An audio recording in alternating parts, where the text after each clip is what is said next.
please subscribe and don't forget to press the bell icon to get notified whenever we upload a new video. Gujarat के ऊना में सरकारी अस्पताल में एक बड़ी लापरवाही सामने आई है। ऊना के सरकारी अस्पताल का एक चौंकाने वाला वीडियो वायरल हो गया, जिसमें अस्पताल में डॉक्टर की जगह पार्ट टाइम चौकीदार महिलाओं की डिलीवरी करवाता दिख रहा है। आरोप है कि चौकीदार अब तक कई महिलाओं की डिलीवरी इस तरह से करवा चुका है। आरोप यह भी है कि डॉक्टर अक्सर अस्पताल से नदारद रहते हैं। वहीं वीडियो सामने आने के बाद भी अब तक कोई कार्रवाई नहीं की गई है। जनक दवे हमारे सहयोगी फोन लाइन पर मौजूद है। जनक, सरकार की ओर से दावा तो ये किया जाता है कि झोला छाप डॉक्टर्स पर कार्रवाई हो रही है, लेकिन ये तो अस्पताल के भीतर ही इस तरह की बड़ी लापरवाही है। जिम्मेदार लोग कुछ जवाब दे पा रहे हैं? बिल्कुल प्रशांत, ये अपने आप में चौंकाने वाली खबर है। न कि केवल चौकीदार बल्कि जो तस्वीरों में देख रहे हैं वो अस्पताल का स्वीपर है। यहाँ पर जो गायनिक डॉक्टर नहीं है, जो स्थिति का हमने बात की, इस मामले में जानकारी ली, उसमें बताया जा रहा है कि वहाँ पर डॉक्टर अवेलेबल नहीं और जो मेडिकल डॉक्टर वहाँ पर अवेलेबल है वो दिन में 1 या 2 डिलीवरी जो होती है वो महिला की कराते हैं। उसके बाद पूरा काम है वो स्वीपर और जो सिक्योरिटी गार्ड हैं उन पर छोड़ देते हैं। ऐसे में कितना जोखिम भरा ये काम होगा ये आप अंदाजा लगा सकते हैं। कई लोग की जिंदगी इस पर जोखिम में रहती है, बावजूद चौकीदार और स्वीपर यहाँ पर काम करते हैं। अपने आप में चौंकाने वाला मामला है। शुक्रिया जनाब। उत्तर प्रदेश के बरेली में काले कपड़े पहने एक महिला दूसरी महिला को पीटने लगी। बताया जा रहा है कि दोनों महिलाओं के बीच दुकान के बाहर सीसीटीवी कैमरा लगाने पर विवाद हुआ और दोनों महिलाओं के बीच कहासुनी के बाद मारपीट शुरू हो गई। काले कपड़े पहने महिला ने वहां खड़ी दूसरी महिला को जोर से धक्का देकर जमीन पर गिरा दिया और उसे बुरी तरह पीटने लगी। इस बीच दोनों महिलाओं ने एक दूसरे के बाल पकड़ लिए और दोनों एक दुकान के अंदर जा गिरी। वहीं दूसरी महिला ने भी काले कपड़े पहने महिला के बाल पकड़कर उसे गिरा दिया और बुरी तरह पीटने लगी। ये लोग आए, बोले कि अपना मुकदमा वापस ले लो। दुकान पर आया तो हमने कहा नहीं, हम अपना मुकदमा वापस नहीं लेंगे। तो इन लोगों ने मेरे से बहुत मारपीट करी। वहां मौजूद कुछ लोगों ने किसी तरह बीच बचाव करके मामला शांत करवाया, जिसके बाद दोनों महिलाओं ने एक दूसरे के खिलाफ पुलिस में शिकायत दर्ज करा दी। बिहार में शराबबंदी कानून को लेकर बिहार कैबिनेट ने बड़ा फैसला लिया है। नीतीश सरकार ने शराबबंदी के कड़े कानूनों में बदलाव करने के प्रस्ताव को मंजूरी दे दी। कैबिनेट के फैसले के मुताबिक अब किसी व्यक्ति के पास से शराब बरामद होने पर उसकी गाड़ी, खेत और मकान जब्त नहीं किए जाएंगे। साथ ही मकान में शराब मिलने पर परिवार के सभी सदस्यों को जेल नहीं होगी। वहीं गांव कस्बों पर लगाए जाने वाला सामूहिक जुर्माना भी अब नहीं लगाया जाएगा। जहरीली शराब बनाने या ऐसी शराब से किसी की मौत होने पर उम्र कैद या फांसी की सजा के प्रस्ताव को मंजूरी दी गई है और पहली बार शराब पीते हुए पकड़े जाने पर 50,000 रुपए का जुर्माना या 3 महीने की जेल का प्रावधान किया गया है। दरोगा की तैनाती को लेकर गाजियाबाद के डीएम और एसएसपी आपस में भिड़ गए। डीएम ने एसएसपी को शोकॉज नोटिस जारी किया है और पूछा है कि उनके खिलाफ कार्रवाई आखिर क्यों ना की जाए। वहीं एसएसपी वैभव कृष्ण ने यूपी के प्रमुख गृह सचिव को खत लिख करके अपने तबादले की मांग की है। गाजियाबाद के दोनों अधिकारियों का मामला लखनऊ पहुंचने के बाद अब प्रमुख सचिव ने जरूरी कार्रवाई और कदम उठाने की बात कही।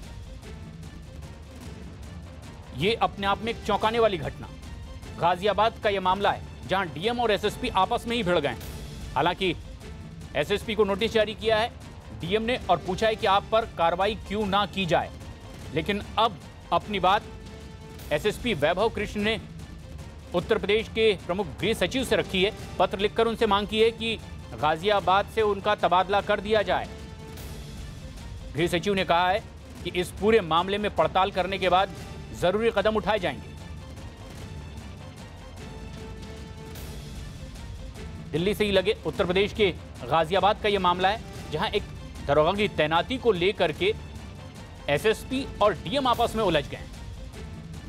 अजीत सिंह हमारे सहयोगी फोन लाइन पर मौजूद हैं। अजीत, एसएसपी और डीएम के बीच आपस की ये उलझन किस तरह का हल निकालने की कोशिश हो रही है अब? बिल्कुल प्रशांत, अब डीएम और एसएसपी गाजियाबाद आमने सामने हो गए हैं एक थानाध्यक्ष की तैनाती को लेकर और खुद डीएम ने एसएसपी गाजियाबाद के खिलाफ एक पत्र लिख दिया और पूछा कि क्यों ना आपके खिलाफ कार्रवाई की जाए, जिससे नाराज एसएसपी ने शासन को प्रमुख सचिव को एक पत्र लिखा और कहा कि इनकी कार्यशैली ठीक नहीं है, इनके साथ काम नहीं करना चाहते, लिहाजा मेरा तबादला यहां से कर दिया जाए। अब प्रमुख सचिव गृह ने साफ तौर पर कहा कि पत्र को संज्ञान में लिया गया है, कार्रवाई की जाएगी और दोनों ही अफसरों को लखनऊ तलब किया जाएगा। हालांकि अभी कोई कार्रवाई नहीं की गई, लेकिन आपको बता दें कि पहले ही सरकार ने एक आदेश जारी किया था जिसमें में कहा था कि डीएम के बगैर तैनाती नहीं होगी, लेकिन जब आईपीएस एसोसिएशन ने नाराजगी जताई थी तो इस आदेश को वापस ले लिया गया, तो वापस ये पावर एसएसपी को दे दी गई थी। लेकिन इस मसले के बाद एक बार फिर आईएएस और आईपीएस एसोसिएशन आमने सामने होगी। हालांकि देखना ही होगा कि क्या डीएम गाजियाबाद जो ऋतु महेश्वरी, उनके पास डीसी पद का भी चार्ज है और उनके पति पीएमओ में मयूर महेश्वरी हैं, तो लगातार वो अपनी ताकत का इस्तेमाल करते हैं। अब इस मसले में देखना होगा क्या दोनों के खिलाफ कार्रवाई होती है या फिर बीच का रास्ता निकालता है शासन। जी अजीत, लेकिन आखिर तैनाती को लेकर विवाद बढ़ा कैसे? मूल मुद्दा क्या था? देखिए, एसएसपी गाजियाबाद ने कुछ थानाध्यक्षों की तैनाती की थी, जिसकी अप्रूवल की सूची डीएम के पास भेजी जाती है। उनके द्वारा वो सूची भेजी गई थी, जिस पर डीएम नाराज हो गए और उन्होंने कहा कि बगैर मुझे बताए पोस्टिंग कर दी गई। लिहाजा उन्होंने एक पत्र लिख दिया एसएसपी गाजियाबाद को और कहा कि क्यों ना आपके खिलाफ कार्रवाई की जाए, आपके द्वारा अनुशासनहीनता की। और अब देखना यह है कि आखिर इस पूरे मामले में किस तरह के कदम उठाए जाते हैं। शुक्रिया जी।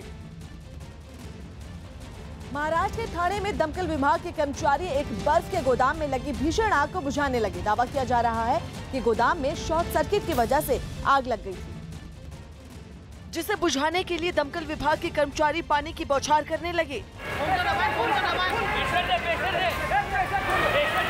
लेकिन देखते ही देखते आग ने पूरे गोदाम को अपनी चपेट में ले लिया। दमकल विभाग के कर्मचारियों ने आग पर काबू पाने की भरपूर कोशिश की, पर आग की लपटें इतनी भीषण थी कि उसे बुझाने के लिए उन्हें कई घंटे तक की मशक्कत करनी पड़ी। गनीमत ये रही कि जिस वक्त गोदाम में आग लगी उस वक्त गोदाम बंद हो चुका था और वहां पर कोई कर्मचारी मौजूद नहीं था। कांग्रेस ने पीएम मोदी के विदेश दौरों पर सवाल उठाए। गोवा कांग्रेस ने Guinness book of world record को एक खत लिखकर प्रधानमंत्री मोदी का नाम सबसे ज्यादा विदेशी दौरों के लिए किताब में शामिल करने की मांग की। मध्य प्रदेश के गुना में आयोजित एक कार्यक्रम में मंत्री जयभान सिंह ने कांग्रेस नेता ज्योतिरादित्य को बीजेपी विधायक पन्ना लाल के साथ खुली बहस की चुनौती दे दी। ज्योतिरादित्य सिंधिया जी, शिवराज सिंह चौहान तो बहुत बड़ी चीज है, आप पन्ना लाल से बहस करके दिखा दो। गुजरात में तेज बारिश की वजह से वलसाड और गिर सोमनाथ में बाढ़ जैसे हालात हो गए। बैंक घोटाले के आरोपी नीरव मोदी के फर्जी दस्तावेज के जरिए लोन लेने के मामले में शामिल 2 लोगों को सीबीआई ने राजस्थान के अजमेर से गिरफ्तार कर लिया। मध्य प्रदेश के गुना में सिंध नदी में अवैध खनन माफिया का ट्रैक्टर अचानक आई तेज बारिश की वजह से लहरों में फंस गया। ओडिशा के मयूरभंज में टाइगर रिजर्व में जानवरों के शिकार के लिए बंदूक चलाने की ट्रेनिंग देने का एक वीडियो वायरल हो गया। उत्तराखंड के हरिद्वार में वन विभाग की टीम ने एक आदमखोर गुलदार को मार गिराया। असम के नलबाड़ी में शादी समारोह में पटाखे फोड़ने का विरोध कर रहे एक आदमी की पीट कर हत्या करने का मामला सामने आया।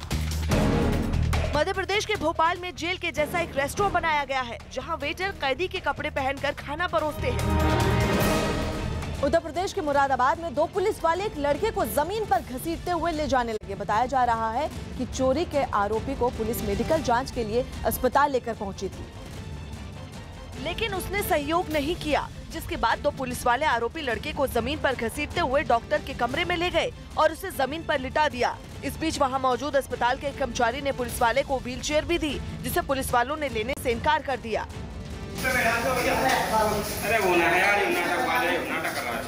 लेकिन इस दौरान किसी ने घटना का वीडियो बना लिया और सोशल मीडिया पर वायरल कर दिया, जिसके बाद आरोपी पुलिस वालों पर कार्रवाई की गई। अमानवीय कृत्यों को देखते हुए उन्हें सस्पेंड कर दिया गया और अग्रिम जांच की कार्रवाई की जा रही है। पुलिस का दावा है कि लड़का चोरी की एक वारदात में शामिल है, जो मेडिकल जांच के लिए ले जाने के दौरान बेहोशी का नाटक करने लगा, जिस वजह से उसे घसीट कर ले जाना पड़ा। सेना के जवान अब स्टील बुलेट को बेअसर करने वाली जैकेट पहनेंगे। रक्षा मंत्रालय ने बुलेट प्रूफ जैकेट के नए मानक तय किए हैं, जिनके मुताबिक सेना के लिए खरीदी जाने वाली बुलेट प्रूफ जैकेट पहले से भारी होंगी और इनका वजन करीब 11 किलोग्राम होगा। ये बुलेट प्रूफ जैकेट शरीर के ज्यादा हिस्से को कवर करेगी और इन पर स्टील की गोली का भी असर नहीं होगा। सूत्रों के मुताबिक बुलेट प्रूफ जैकेट का निर्माण देश में ही किया जाएगा और इसके लिए 10 कंपनियों को लाइसेंस दिए गए हैं। ये जैकेट रूस, अमेरिका और ब्रिटेन की सेनाओं में इस्तेमाल हो रही जैकेट की तर्ज पर बनाई जाएंगी। नए मानकों पर खरी उतरने वाली नई जैकेट की कीमत करीब 60,000 रुपए होगी। मध्य प्रदेश के श्योपुर में एक नाबालिग छात्रा के साथ गैंगरेप की कोशिश का शर्मनाक वीडियो सामने आया। आरोप है कि छात्रा के गांव के ही 2 लड़कों ने उसके साथ गैंगरेप की कोशिश की और अपने मंसूबों में नाकाम रहने पर उसका वीडियो सोशल मीडिया पर वायरल कर दिया गया। वीडियो में एक लड़का नाबालिग छात्रा के रेप की कोशिश करता दिखा। छात्रा की चीख पुकार का भी उस पर कोई असर नहीं पड़ा। इस दौरान आरोपी का ही दूसरा साथी मोबाइल फोन पर इस शर्मनाक करतूत का वीडियो रिकॉर्ड करता रहा। आरोप है कि किसी काम से खेत गई छात्रा को अकेले देख दोनों आरोपियों ने उसके गैंगरेप की कोशिश की, लेकिन छात्रा ने हार नहीं मानी, जिसके बाद दोनों आरोपी मौके से फरार हो गए। छात्रा के परिवार की शिकायत पर पुलिस ने दोनों आरोपियों के खिलाफ केस दर्ज कर लिया है। आरोप है कि दोनों लड़कों ने मामले की शिकायत करने पर छात्रा को जान से मारने की धमकी भी दी। अमेरिका के एरिजोना प्रांत की राजधानी फीनिक्स को आसमान तक उठे धूल के गुबार ने अपनी चपेट में ले लिया। धूल के इस तूफान के बाद वहां 112 मिलीमीटर प्रति घंटा की रफ्तार से आई आंधी और बारिश ने भारी तबाही मचाई, जिसका अंदेशा लोगों को तभी हो गया जब उन्होंने आसमान तक उठते धूल के गुबार को शहर की तरफ बढ़ते देखा। धूल का यह गुबार कुछ ही घंटे में बहुत बड़ा हो गया। थोड़ी देर में इस गुबार ने सारे शहर को अपनी चपेट में ले लिया। 112 किलोमीटर प्रति घंटा की रफ्तार से तेज हवाएं चलने लगी और घने बादल छा गए। इसके बाद शहर के कई इलाकों में जबरदस्त बारिश होने लगी। सड़कों पर भी पानी भर गया। फीनिक्स में यह बारिश रात भर हुई, जिसकी वजह से कई इलाकों में बिजली चली गई। इस तूफान ने शहर के कई इलाकों में भारी तबाही मचाई। मलबा गिरने से कई गाड़ियां टूट फूट गईं। हालांकि तूफान की वजह से जान का नुकसान नहीं हुआ, लेकिन शहर में जगह जगह मलबा बिखरा दिखाई दिया, जिसे साफ करना बड़ी समस्या बन गया।